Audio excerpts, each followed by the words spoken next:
전능하사 천지를 만드신 하나님 아버지를 내가 믿사오며 그 외아들 우리 주 예수 그리스도를 믿사오니 이는 성령으로 잉태하사 동정녀 마리아에게 나시고 본디오 빌라도에게 고난을 받으사 십자가에 못 박혀 죽으시고 장사한 지 사흘 만에 죽은 자 가운데서 다시 살아나시며 하늘에 오르사 전능하신 하나님 우편에 앉아 계시다가 저리로서 산자와 죽은 자를 심판하러 오시리라.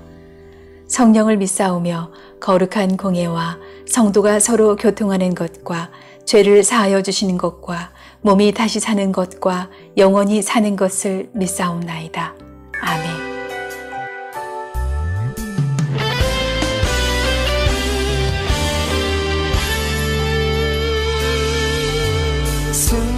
승리하였네 어린 양의 보혈로 우린 보혈의 능력으로 서리라.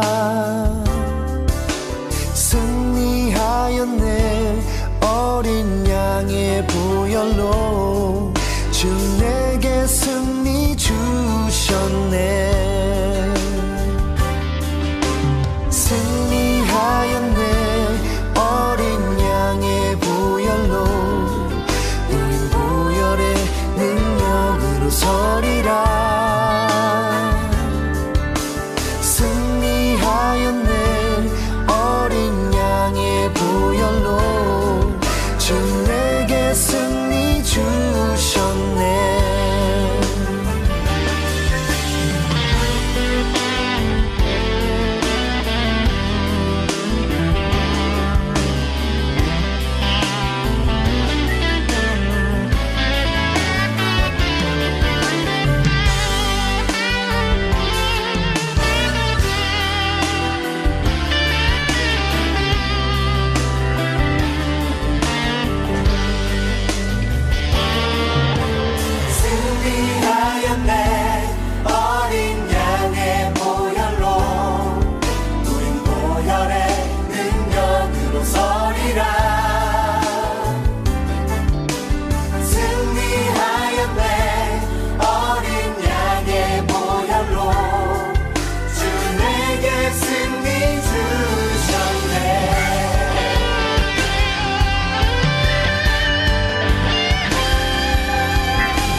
에브라임 지파에 속한 수베 자손 엘가나라는 사람이 에브라임의 산간지방에 있는 라마다임에 살고 있었다. 그의 아버지는 여로함이고 할아버지는 엘리우이고 그 윗대는 도후이고 그 윗대는 수비다. 엘가나에게는 두 아내가 있었는데 한 아내 이름은 한나요, 또 한 아내 이름은 분인나였다. 분인나에게는 자녀들이 있었지만 한나에게는 자녀가 하나도 없었다. 엘가나는 매년 한 번씩 자기가 사는 성읍에서 실로로 올라가서 만군의 주님께 경배하며 제사를 드렸다. 그곳에는 엘리의 두 아들인 홈니와 비느아스가 주님의 제사장으로 있었다. 엘가나는 제사를 드리고 나서는 늘 아내 분인나와 그가 낳은 모든 아들, 딸에게 재물을 각각 한 몫씩 나누어 주곤 하였다. 그러나 한나에게는 두 몫을 주었다. 비록 주님께서 한나의 태를 닫아 놓으셨지만 엘가나는 한나를 사랑하였다. 주님께서 한나의 태를 닫아 놓으셨으므로 그의 적수인 분인나는 한나를 괴롭히고 업신여겼다. 이런 일이 매년 거듭되었다. 한나가 주님의 집으로 올라갈 때마다 분인나가 한나의 마음을 늘 그렇게 괴롭혔으므로 한나는 울기만 하고 아무것도 먹지 않았다. 그럴 때마다 남편 엘가나가 한나를 위로하였다. 여보, 왜 울기만 하오? 왜 먹지 않으려 하오? 왜 늘 그렇게 슬퍼만 하는 거요? 당신이 10 아들을 두었다고 해도 내가 당신에게 하는 만큼 하겠소?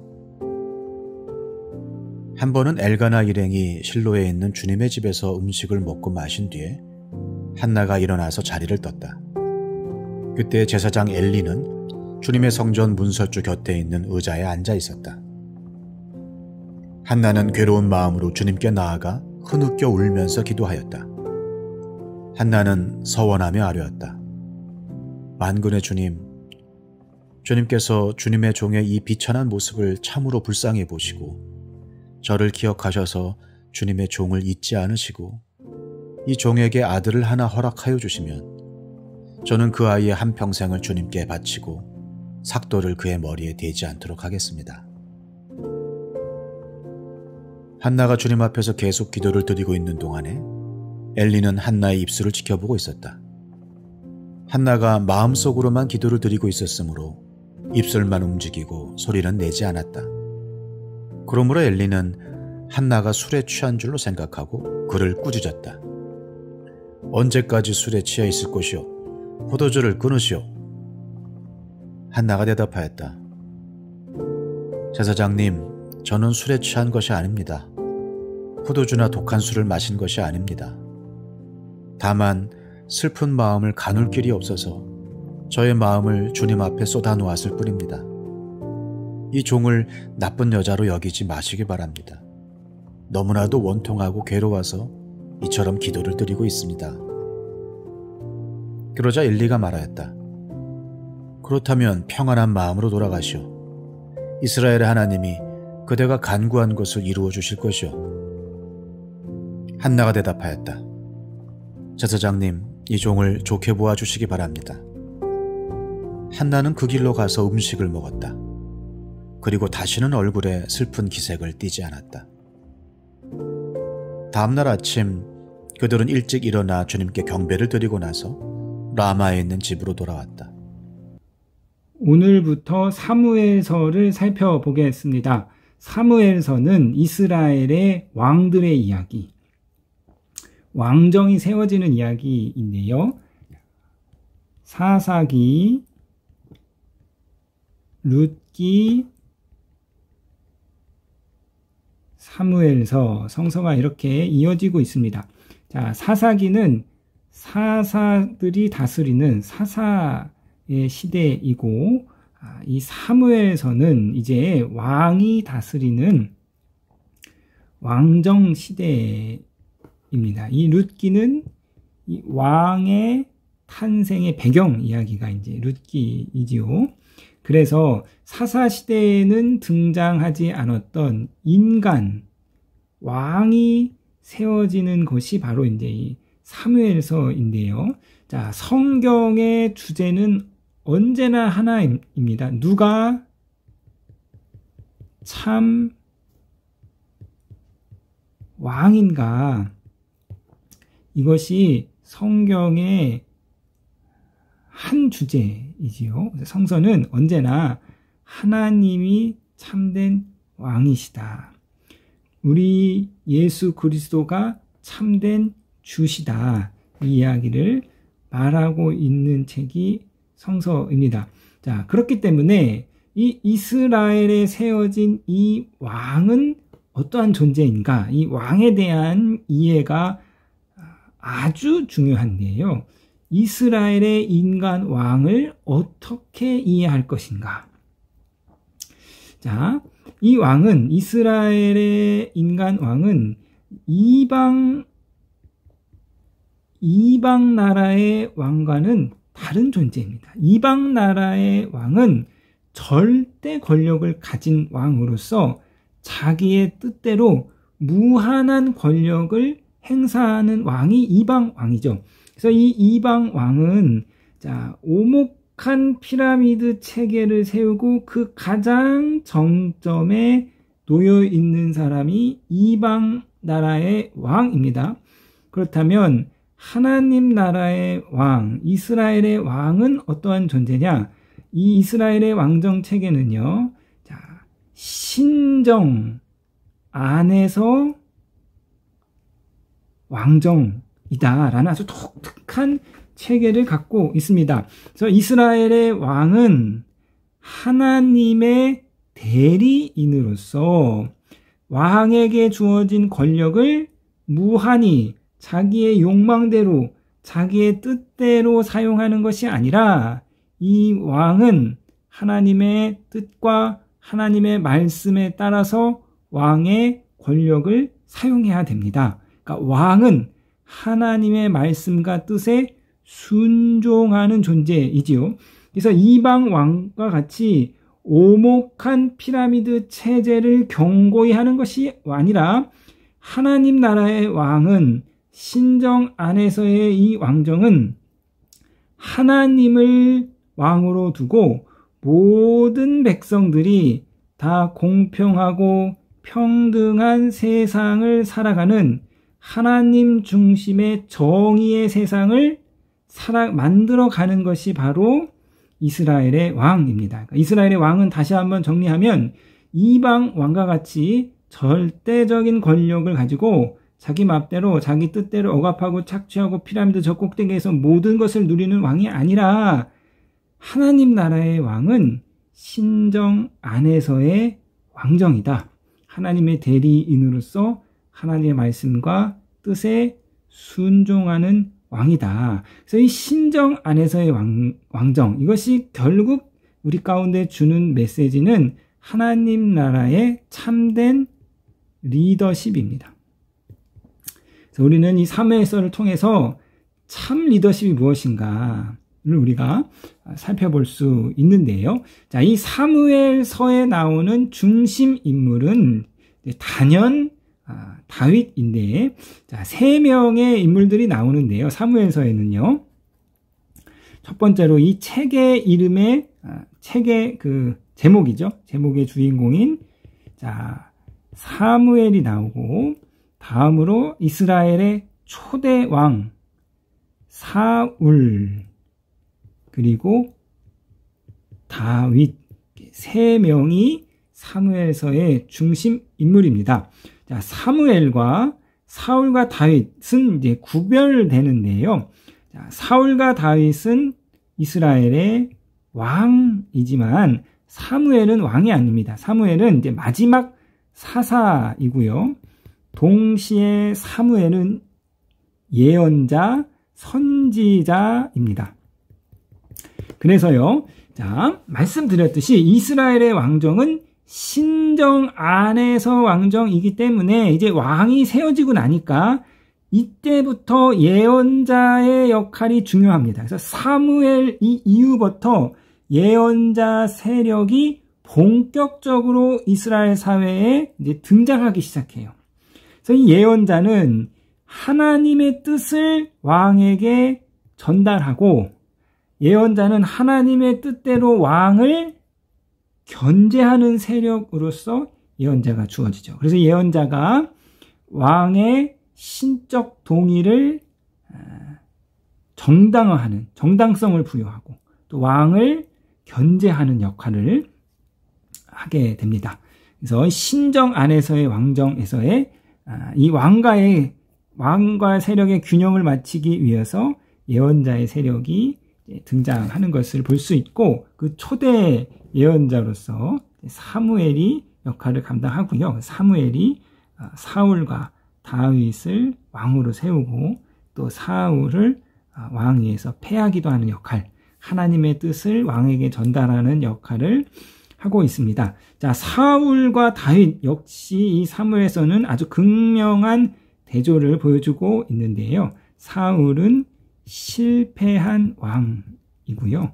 다윗은 성공한 왕입니다. 물론 다윗 역시 여러 가지 흠이 있지만, 그러나 전반적으로 다윗을 성공한 왕의 기준으로 보고 있습니다. 사울은 이방 왕 체제를 쫓은 사람이고, 다윗은 신정 아래서의 왕정, 하나님의 뜻에 순종한 왕으로 우리가 이해할 수 있습니다.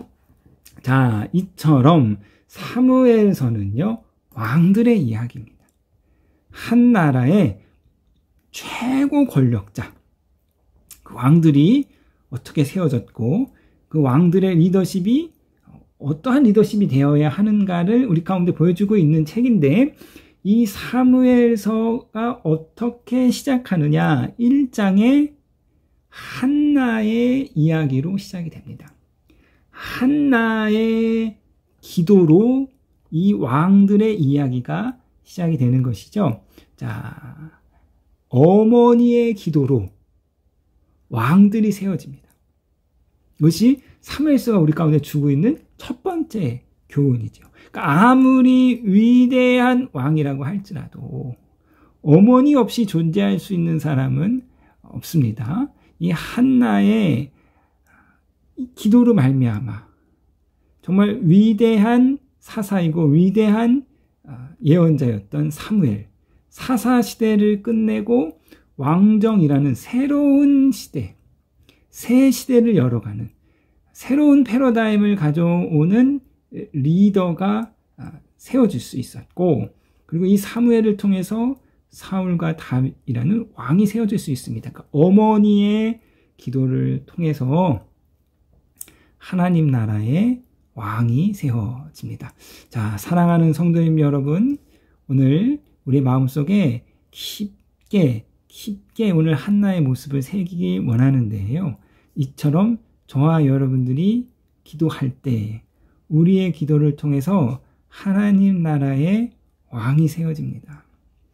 우리의 기도를 시작으로, 우리의 기도를 발판으로, 우리의 기도가 씨앗이 되어서 이 기도를 통해서 하나님 나라의 위대한 일꾼들이 세워지는 것이고, 영적인 지도자들이 세워지는 것이고, 다윗과 같이 하나님께서 축복받은 귀한 왕이 세워지는 것이죠. 자, 우리의 기도를 통해서, 어머니의 간절한 기도를 통해서, 서원의 기도를 통해서 우리의 자녀들이 사무엘같이 세워지는, 하나님께서 귀히 사용하시는 복된 사람으로 세워져 나갈 것입니다. 그래서 이 믿음을 가지시고 오늘 하나님 앞에 주님, 이 여종의 기도를 사용하여 주시옵소서. 우리의 간절한 신음의 기도를 주께서 들으시고 하나님 나라의 위대한 일꾼들을 세워주시옵소서. 이 믿음을 가지고 하나님 앞에 나아가시는 저와 여러분이 되시기를 주님의 이름으로 부탁드리겠습니다.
하늘에 계신 우리 아버지여, 이름이 거룩히 여김을 받으시오며 나라에 임하옵시며 뜻이 하늘에서 이룬 것 같이 땅에서도 이루어지이다.